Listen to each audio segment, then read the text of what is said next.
Üdvözlök mindenkit!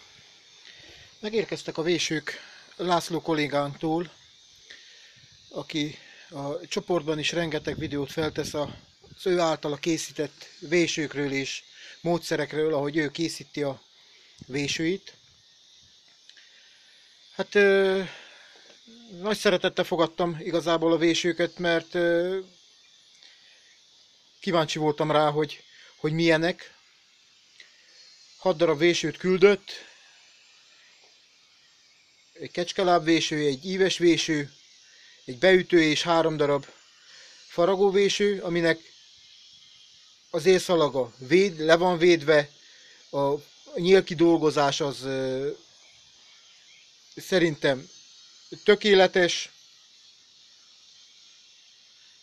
begyantázva a nyílbe a csavar résznél, kényelmes, hosszú nyíllel fogható. Felrajzoltam egy kopjafát, egy kopjafa mintát erre a kis anyagra, mivel már nem tudtam várni, hogy nagyobb darabnak fogjak. Kipróbálom igazából, hogy milyen lesz.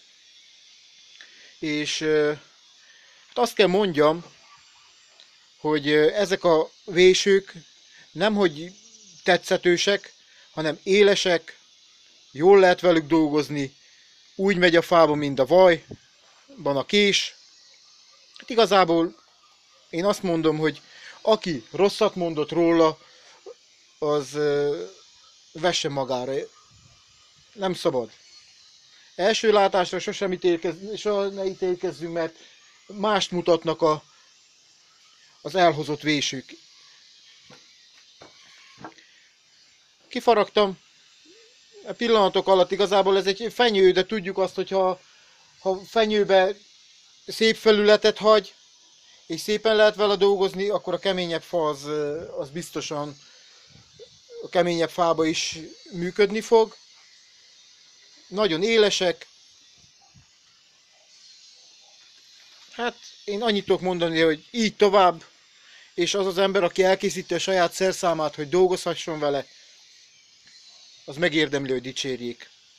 Én köszönöm a vésőket, igaz, hogy nem eladásra készíti, nem akar ő ebből megélni, és saját magának a szerszámokat készítette el. Gratulálok, köszönöm szépen, László!